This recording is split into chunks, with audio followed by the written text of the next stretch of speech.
Rigathi Gachagua, wewe tulikuwa na wewe wa campaign ya 2022. Na katika hii county, na nimeona watu ya NIS hapa, kulikuwa na mpango mbaya ya watu kutumia uchaguzi na mambo ya ukabila kuchoma manyumba county hii, ndio uchaguzi ya 2022 ingeharibika. Sasa imekuaje leo? Wakati ile ulikuwa mstari wa mbele kusema tunataka amani. Sasa umegeuka unasema ati kama hii uchaguzi ya 2027 na utashinda, ile mambo ya 2007 itakuwa Christmas party. Kuna wakati vita, fujo, maafa itakuwa Christmas party na watu wafurahie. Kwa hivyo tunataka kumuonya na kumwambia, kama umeshindwa kutafuta kura, pumzika kule nyumbani. Kwa sababu hata kwa hizi miaka ambazo tunaishi, kuna generations nyingi ambazo wako hapa nyuma wanangoja kuchukua hatamu za uongozi. Si lazima iwe wewe, na si lazima ikuwe ile kikundi chako ambao wanaamini kwa mambo ya ukabila. Na kwa hivyo katika kaunti hii ya Uasin Gishu, mimi nataka kuwadhahari sana.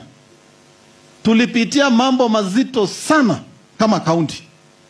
Hatungependa kukumbuka wala mtu kufikiria tutaweza rejelea kwa hayo maofu ambayo yalifanyika. Ya pili, hata wale wanataka kwenda kwenye opposition, tukubaliane, wewe kwenda kwa mrengo wako wa kisiasa, tushindane, tafuta kura. Lakini amani ya taifa la Kenya haiwezi ikakuwa mahali pa mchezo.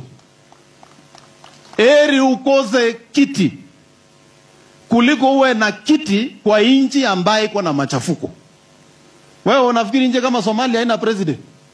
Lakini ukiambiwa wewe ni president na Somalia na uweze lala, hiyo ni utawala. Kule Sudan ilikuwa nchi ambaye inajisimamia, wako na mafuta, lakini saa hii hata kuuza hiyo mafuta imekuwa tabu. Kwa sababu hao wenyewe waliharibu taifa lao.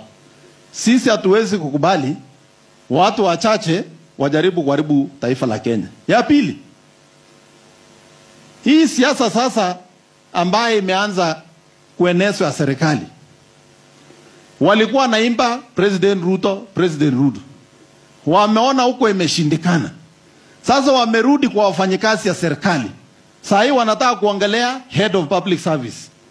Hapo juzi nimeona magazetini wanataka kuongelea kwa ule rubani wa bandari, Captain Ruto.